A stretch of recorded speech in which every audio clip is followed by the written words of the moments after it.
চারপাশে প্রচুর মানুষের সাথে দেখা হবে, অনেক ভিড় ঠেলে এগোতে হবে, অনেক রকম কথা কানে আসবে। শুধু আপনাকে যেটা করতে হবে সেটা হলো ইগনোর।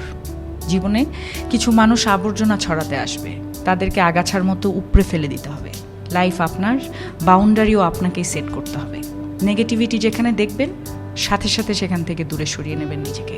শুনতে খারাপ লাগলেও আপনার কাছের অনেক মানুষ আপনাকে খারাপ দেখতে চায়। তারা চায় সহানুভূতি নামক মলমের তলে একটু কাটা ঘায়ে নুন ছেটাতে।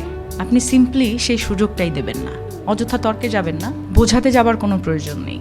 আপনার সামনে কেউ যদি বলে আপনি মূর্খ, তাই মেনে হেসে বেরিয়ে আসুন। ওই যে সময় আর এনার্জি বাঁচিয়ে নিলেন, ব্যাস কেল্লা ফতে। যে যা বলছে শুনে নিন, আর মুচকি হেসে শির দ্বারা সোজা করে নিজের সিদ্ধান্তটা নিজেই নিন। যারা নিজের সিদ্ধান্ত নিজে নিতে পারে তারা আসলে জীবন চেনে, বোঝে।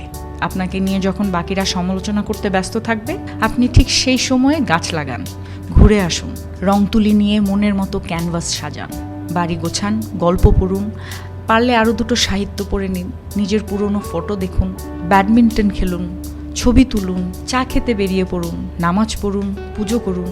মোট কথা, তাদের কথায় রিয়্যাক্ট করবেন না একদমই। যা বলছে বলুক, আপনার কানে এলেও ফেলে দিন।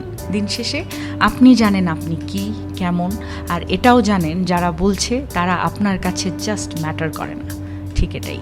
একটা বাউন্ডারি সেট করুন, একদম যাদের বা যার বুকে মিশে আপনি একদম শ্বাস নেবেন, যার সামনে আপনি আয়নার মতো দাঁড়াতে স্বাচ্ছন্দ্য বোধ করেন, শুধু তাদের কাছে এক্সপ্লেইন করুন, শুধু তাদের কাছেই ঝুঁকতে শিখুন। কারণ হয়তো তারা বা সে আপনাকে খারাপ দেখতে চাইবে না। বাদ বাকি দুনিয়াকে একদম ঝেড়ে ফেলে দিন। একটা কথা মাথায় রাখবেন, জীবন অনেক সুন্দর। আপনি যে জীবনটা বাঁচতে পারছেন সেটা অনেক সুন্দর। আপনাকে শুধু মাঝে মাঝে বেড়ে ওঠা আগাছাগুলোকে মিটিয়ে ফেলতে হবে, অথবা কোণে একটা কাটাঝড় দেখতে পেলে সাইড কাটিয়ে চলে আসতে হবে। সব কিছুর উত্তর দিতে নেই, সব কিছুতে রিয়্যাক্ট করতে নেই, সবাইকে বোঝানোরও কোনো প্রয়োজন নেই।